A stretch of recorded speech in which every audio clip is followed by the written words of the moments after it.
नमस्कार, आप देख रहे हैं क्रिकबज़ चैट और मेरा नाम है तन्मय तिवारी। इस ओवल टेस्ट के दूसरे दिन टी का समय हो चुका है। एक नजर डाल लेते हैं कहां पर आकर रुका है गेम टी पर। और जब हम पिछली बार आए थे तो 52 रन से पीछे थी इंग्लैंड, अब आए हैं तो 36 रनों से आगे है। वो एक नाम ऑली पोप, उनके नाम के आगे सितारा लगा था पिछले सेशन में भी, इस सेशन में भी लगाया और वही बने हैं भारत की सिरदर्दी का कारण इस पूरे सेशन में। 36 रनों की बढ़त, भारत ने 2 विकेट जरूर निकाले, Jonny Bairstow, Moeen Ali, 1 wicket निकाला मोहम्मद सिराज ने, 1 निकाला रविंद्र जडेजा ने। सबकी चर्चा करेंगे ज़हीर खान के साथ जो हमारे साथ जुड़ रहे हैं। बहुत-बहुत स्वागत है ज़हीर आपका एक बार फिर से क्रिकबज़ चैटर में। और 52 से पीछे थे, 36 से आगे हैं। क्या खतरे की घंटियां बजना शुरू हो गई हैं भारत के लिए इस टेस्ट मैच में, या अभी बहुत जल्दी है वो कहना? अभी बहुत जल्दी है वो कहना, क्योंकि मैं समझता हूँ कि ये गेम अब जिस तरीके से चल रहा है ना तने, जी। आपको वापस बात वहीं पे आके रुक गई है कि आपको बल्लेबाजी एक पारी में बहुत अच्छे तरीके से करनी पड़ेगी। तो विकेट जैसे खेल रहा है और जितना हम उम्मीद कर रहे हैं, अगर वेदर भी अच्छा रहे, कल भी अगर धूप खिली रहे, भारत ये 3 विकेट लेके वापस बल्लेबाजी करने आए, तो आपको वापस 350 या 400 रन उस तरीके से ज़रूर देखना होगा। और फिर उम्मीद कीजिए कि बाद में स्पिन भी थोड़ी जी। इस पिच पे काम में आए, तो फिर कुछ बात बने। लेकिन अभी तक खेल में काफ़ी समय बचा हुआ है। जी। तीसरा दिन जो हम मूविंग डे कहते हैं, तो उसका भी इंतज़ार रहेगा। तो उसके पहले जो ये एक सेशन जो बचा हुआ है, वो भारत के लिए बहुत ज़्यादा ज़रूरी है कि ये जो बचे हुए 3 विकेटें हैं ना, जी। इनको आप जल्द से जल्द ले लीजिए। नए बॉल का इंतज़ार ज़रूर रहेगा, लेकिन नया बॉल आने तक अगर 1 विकेट जोड़ ले, जी। तो मैं समझता हूँ बहुत ज़्यादा बेहतर होगा और भी आसानी हो जाएगी, क्योंकि ऑली पोप जिस तरीके से बल्लेबाज़ी कर रहे हैं, उन्होंने इंग्लैंड को रूट की कमी खलने नहीं दी है। इस ग्राउंड पे बिल्कुल। काफ़ी अच्छा रिकॉर्ड है उनका और बहुत अच्छे तकनीक के साथ बल्लेबाज़ी भी कर रहे हैं। उनकी होम काउंटी है, यहीं बहुत सारा क्रिकेट खेलते हैं और वो जैसा ज़ैक ने बताया कि 100 के हुँ, ऊपर का औसत है उनका यहाँ खेलते हुए। और सही बात है, जब कल जो रूट आउट हुए तो लगा भाई देखिए जो रूट के इर्द-गिर्द बल्लेबाज़ी करते हैं इंग्लैंड के बल्लेबाज, अब कहाँ बल्लेबाज़ी होगी? लेकिन बल्लेबाज़ी हुई, साझेदारियाँ बनती चली गईं और साझेदारियों पर जितना दारोमदार होना चाहिए, जितना ज़ैक बोलते हैं कि भाई साझेदारियाँ ज़रूर बनाइए, देखिए उसका असर। जैसे ही साझेदारियाँ बनना शुरू हुई, ऊपर के बाद आप देखिए पोप बेयरस्टो के बीच, फिर पोप और मोइन अली के बीच अब एक साझेदारी बनती दिख रही है पोप और वोक्स के बीच भी। ये बना देता है महत्वपूर्ण, क्योंकि इसी से आप देखिए 36 रनों की बढ़त है और अगर एक बल्लेबाज दूसरे छोर पर टिका हुआ है तो वो कितनी तरीके से गेम बदल सकता है आपकी टीम के लिए, ये दिखाया है ऑली पोप ने। और खतरे की घंटियां शायद अभी बज नहीं रही है, लेकिन ऑली पोप एक रख के जरूर लाए। इयन बेल लोकल आइक है, एक छोटी सी घंटी रख के लाए हैं। वो हर बार एक आध शॉट लगाकर जैक दिखा रहे हैं कि भाई मुझे आउट करना जरूरी है। आपने रूट को आउट कर लिया, सही है, लेकिन मुझे भी आउट करना बहुत जरूरी बहुत ही बेहतरीन बल्लेबाज़ी की है उन्होंने, इसमें कोई शक नहीं। और ये है। जी। विकेट भी कुछ उस तरीके का है कि अगर आप शॉट्स खेल रहे हो, तो आपको उसकी वैल्यू ज़रूर मिलेगी। तो ऑली पोप ने भी वही दिखाया। स्ट्रेट ड्राइव कुछ बहुत बढ़िया उन्होंने लगाया, कुछ ऑन ड्राइव भी बहुत बेहतर तरीके से खेले। तो विकेट जिस तरीके से खेला है, मुझे लगता है कि जी। अगर आपका कोई बल्लेबाज इस तरीके से बल्लेबाज़ी करता है ना, फिर देखिए आप 200 के आगे तो आसानी से चले जाते हैं ना, क्योंकि आपके साथ कुछ ना कुछ पार्टनरशिप फिर ज़रूर होती है।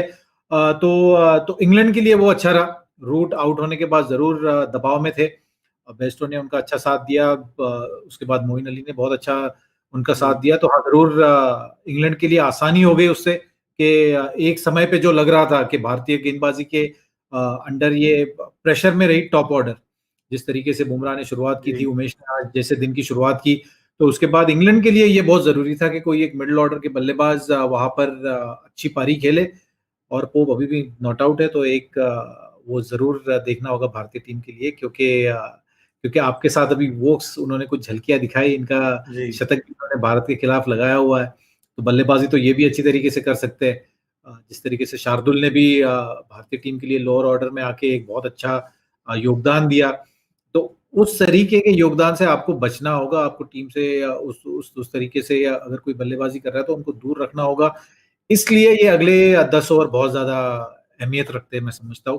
क्योंकि नए गेंद आने के बाद ना तने थोड़ा तो जी। ज़्यादा मदद गेंदबाजों के लिए होगी, फिर आप वापस बतौर गेंदबाज गेम में आ सकते हो, कुछ ज़्यादा हरकत ज़रूर आपको पिच से भी देखने मिलेगी। जी। लेकिन यहाँ से वहाँ तक का समय इंग्लैंड के बल्लेबाज सोचेंगे, वो सोचेंगे थोड़े ज़्यादा शॉट्स लगाए। पोप अपने जिस लय में खेल रहे हैं, उसी लय में कोशिश करेंगे कि उसको बरकरार रखें। तो ये समय ज़रूर 10 ओवर का ध्यान रखने वाला है।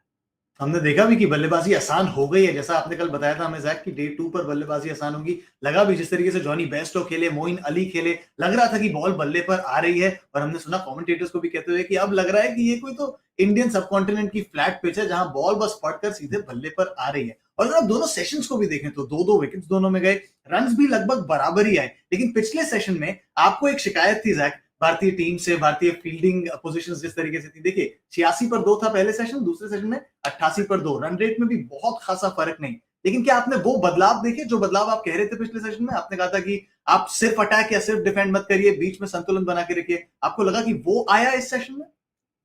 उस तरफ कोशिश ज़रूर नज़र आई। अगर जी, आप देखोगे कि फील्ड की सजावट जिस तरीके से रवींद्र जडेजा के लिए भी इन आउट फील्ड जिसे कहते हैं ना कि आप आगे भी फील्डर रखो जी, जहाँ पे आपको विकेट लेने का मौका है, लेकिन आप फिर फील्ड थोड़ी खोल भी दो, थोड़ी पीछे भी फील्डर्स रखो जो आपके लिए 4 रन रोकेंगे, तो उस तरीके का अप्रोच ज़रूर नज़र आया। लेकिन आपको कुछ अच्छी बल्लेबाजी भी देखने मिली। इसलिए अब आप वो बैलेंस देख रहे हो, थोड़ा बेहतर ज़रूर रहा, लेकिन कुछ अच्छे शॉट्स भी बल्लेबाजों ने लगाए जो कि फिर गेम तो ऐसे ही चलती है ना, वो तो होगा आपके, लेकिन जी। उस तरफ कोशिश, उसका प्रयास ज़रूर मुझे नज़र आया था। बिल्कुल, एक नज़र डाल लेते हैं बाकी भारतीय गेंदबाजों पर भी कैसी गेंदबाजी करी उन्होंने। 2 विकेट्स गए, एक लिया मोहम्मद सिराज ने सेशन की शुरुआत में ही उन्होंने जॉनी बेयरस्टो को चलता किया।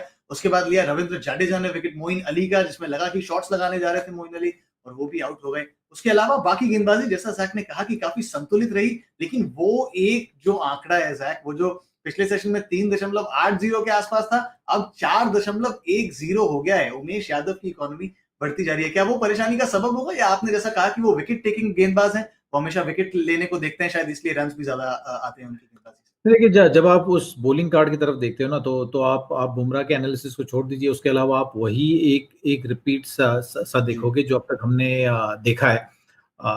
बुमराह की इकोनॉमी 2 के नीचे रही, लेकिन उसके अलावा अगर आप देखोगे जितने ओवर्स आपने इस मैच में किए, अगर आप इसमें से एक-एक रन भी अगर कम कर लेते हो, तो आपको 40 या 50 रन का फासला ज़रूर नज़र आएगा। तो ये जी, छोटी-छोटी चीज़ें होती हैं, अगर ये भी आप आपके गेम में जोड़ लो ना, तो फिर उससे उससे आपको ये ऐसे जब आपकी जो बल्लेबाजी में कसर रहती है या आपको जो गेम में एक्स्ट्रा दबाव बना के कभी आप विकेट लेने की कोशिश करते हो ना, तो वो कुछ जी, इसी तरीके से होता है। तो वो एक एक पहलू ज़रूर भारतीय गेंदबाजों को ध्यान में रखना होगा। उस तरफ थोड़ी चर्चा ज़रूर हो, थोड़े डिस्कशन ज़रूर हो, ताकि आप कुछ रास्ता निकाल सकें कि अपने बॉलिंग में आप कौन-सा ऐसा बदलाव कर सकते हैं जिससे आप अपनी इकोनॉमी, और टेस्ट मैच क्रिकेट में ये इतना डिफिकल्ट नहीं होता, क्योंकि बिल्कुल, गेम भी उस पेस पे चल रही होती है। तो आप अगर ध्यान से एनालाइज़ करो तो ये ज़्यादा मुश्किल चीज़ मुझे नहीं लगती हासिल करना है।